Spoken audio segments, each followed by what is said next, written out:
coach said post-game last night that the best remedy for something like last night is to play the next day. Is that pretty much the mindset? Yeah, I think so. I don't think all of us didn't leave with a good feeling or going home yesterday after that game. So the best way to move on quickly is a game the next day, something else to focus on. Leave it behind, learn from it, but get excited about this opportunity ahead of us tonight to turn the page. What was the general discussion about post-game or even this morning leading into this one? We looked at some good things and we looked at some bad things. Talk about the things we need to get better. We get some visuals on it. Everybody sees it, and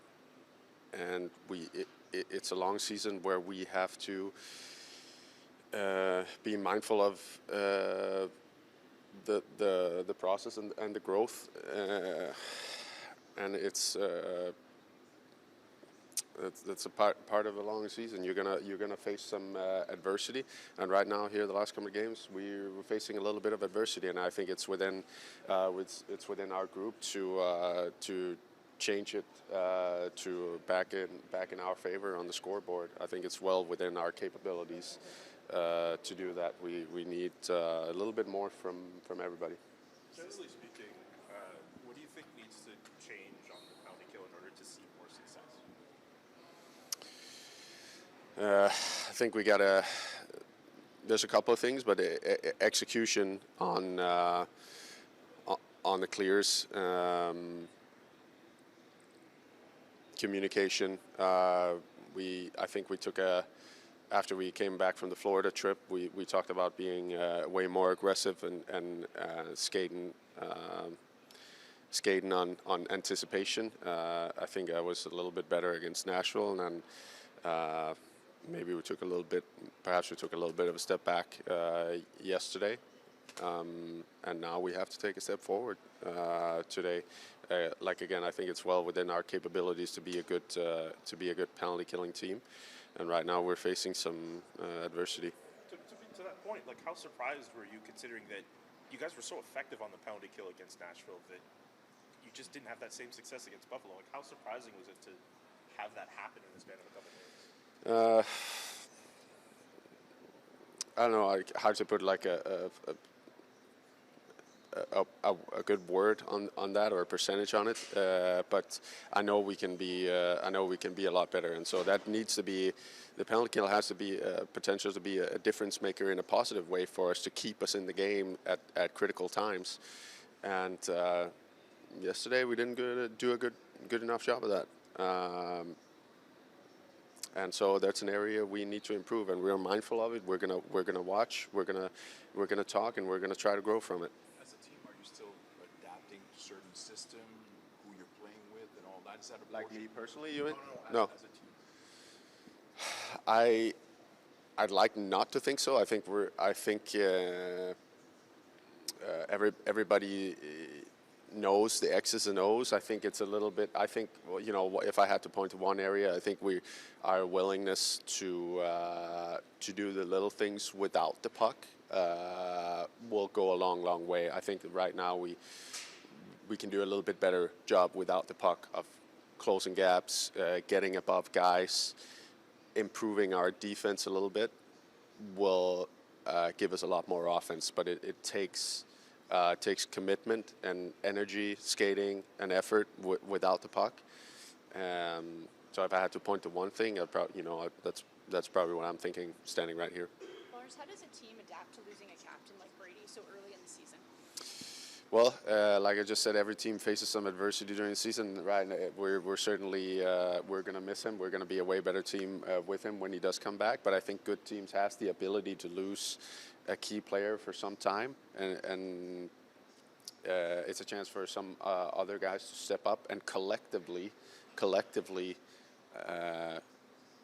we're good enough to find a way to win games. I really believe that because I've seen that in the past with plenty of teams. So there's no doubt about that in my mind, and we have to get used to being without Brady here for a couple of weeks, and we can do that. Now, that being said, we're going to miss him. We're going to miss his presence, and hopefully he'll be back sooner than later. Does one experience come to mind for you, just as somebody who's been in the league for so long? up after losing their captain early, or a big player? Yeah, I think I've seen many times throughout my career, whether it's if I have to give you an example, playing against Pittsburgh many years, where you had Crosby and Malkin out for long periods of times. There were injuries, and the teams, they were still tough to play against. They were still finding ways to win throughout longer stretches of time, and so we have to have that belief in our identity that the team is not one player. Although we know he's going to improve our team when we come back, we can find a way to win games here, and it starts tonight. Coach, can we start with a possible update on Brady? I'd love to give you more information, but he is still being evaluated, and like I said, he's going to be out a significant amount of time, but we're making sure that we're taking care of him and making sure that we do the right thing, and I don't have an update. Hopefully, I'm hoping I do soon. So part of that is you're not sure if he's going to be getting surgery or not? Part of it is I don't know yet. You can read into it for what you want, but we'll give you an update when we can. Changes to your lineup tonight, Coach? Potentially. Arthur Kelly. Linus will start. Pardon me? Linus will start tonight, Will Arthur Kelly play tonight? maybe. Do you think he can bring to the lineup? He's a big body, can shoot. I thought he played a real strong game his last exhibition game. What do you think you need to do just as a PK unit to improve that side? Yeah, I think it starts with, doing the little things, the simple things. When you do that, everything kind of falls in order. I thought the game against Nashville, we saw a version of what we want to be as far as being aggressive, but if you don't do the simple things right, you end up being a little bit tired, and that's when you have breakdowns. How disappointing was it to have that performance on the PK against Nashville and then not have that same success against Buffalo? Yeah, I mean, it is. It's been 4 games. There's been a few breakdowns. There's also been a few lucky goals that have kind of found their way in the net. You look at the one off the back wall yesterday. You look at the triple deflected goal on the third one. But I know it's a hot topic here. It's a hot topic in our room. It's early in the season, but just with the record, what's your message to the team right now to make sure you stay positive? We did a lot of good things last night. If you looked at the game overall, 5-on-5, it was a pretty good game. Special teams played a big part of the game last night. It's played a big part in a few games. Our 5-on-5 game is close. We need to stay consistent with our 5-on-5 game. I thought for 45, 50 minutes we did a real good job last night. And like you said, it's early in the year, but we approach every day like we want to win it. Was this morning's meeting player only, or was there a component with coaches as well? I'm just curious. What do you mean? Well, sometimes there's meetings with coaches, and then sometimes there's players only meeting. I'm just asking if there was one. Yeah, no, it was a normal, regular day meeting. What did you think of your team's response to start the third period, knowing that you had the deficit? I'm talking specifically how you played up until Lindy Ruff had the timeout. Yeah, we played great. We were out shooting. I don't think we gave up a 5-on-5 shot till, 25 minutes into the game. I haven't seen that very often. We had a lot of belief after the second that we could still come back. Do you think you can learn or do better from how you guys handled the second period after that goal you allowed shorthanded and they scored the 3 more after that? They got a little momentum. They got a couple bounces. It didn't feel like the ice was just tilted. I thought the game got a little loose both ways for about 5-10 minutes. Jordan Spence and Tyler Clevin led in 5-on-5 time on ice. Is that a sign maybe that both are playing at a high level right now, or Clev's getting back to 100%?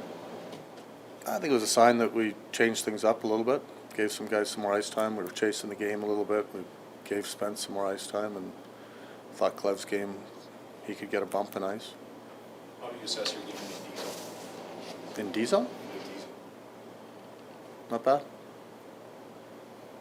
there be place for getting better, and does that start with maybe a little bit more possession time? Well, I think the possession time last night was 6.5 minutes to 2 minutes for us. what you're in D-zone was something like 20%. Sorry? You're in a D-zone, possession time. We had 6.5 minutes to 2.5 last night. So, We spent most of the night in Buffalo zone. so would you say you're happy with your? Our expected goals against is, what is it, 7th in the league right now? I think 5-on-5. Am I around there? What'd you think of how Michael Nadio played on the first line with City and Okay. Yeah. What was the thinking? What went into the thinking of putting him on that line, considering some of the different options he may have also considered? We thought Drake's first game back, we'd put him with Cousins. He's played a lot there. Just looking for some combinations that might work. Is that a line you might consider sticking with? Consider everything. Last year, I think we might have called If it. you're asking me to give you the lines, I'm not going to give them, I think you know that. I don't know. Just But you- asking if but it's you an know. option. Yeah. Yeah. Last year throughout the group, we saw some growing pains as they just adapted to new defensive systems. This year, is that something maybe we're seeing early on, or are they similar systems that you've changed? I think our 5-on-5 game's been pretty good. Like, we haven't made a lot of changes. We're trying to create a little more offense. I think our special teams have played a part. It's 4 games. 5-on-5, we're pretty good right now. We've been, and I don't think we've played our best, but I don't think our 5-on-5 game is a problem right now. Did you get a chance to, do you talk to a guy like Levy who's still young and figuring things out in the league just after a game like that? Yeah, Petey's meeting with him, and like he does, Petey does a great job managing our goalies and teaching, not just on the ice, but mentally. Coach, what's your pre-scout tell you about Seattle? Yeah, like you can say the same thing about a lot of teams in the league. Good team, some depth. There's no easy games in the NHL. This is going to be a hard-fought game tonight. How do you maybe try to bring some confidence to the last three, especially talking about 5-on-5? Like, is that something that you're trying to kind of? Yeah, the one thing we are with our group is honest, whether we win or lose. We do a lot of teaching at this time of year, trying to not necessarily get them dwelling on the end result, but what gets us to the end result. And when you play back-to-backs, resetting is important. Getting through the game the night before and getting ready to play the next night is an important process to getting ready. Do you look back as a coach, maybe like it's not exactly the same team, but the same core of the teams from last year, and look how you guys struggled in November and regroup? Like, is that part of the message? No, we're not relating it to last year. I think in November was 25 games in or something like that, or 20 plus games. So With so much travel in preseason and even in the regular season in Florida, Buffalo, this is the first real chance to play multiple games at home in a row. How important is this homestand? yeah, I'm not thinking ahead to the homestand. I'm just thinking about tonight's game. But you're right. We've been on the road a lot so far. It's nice to get home.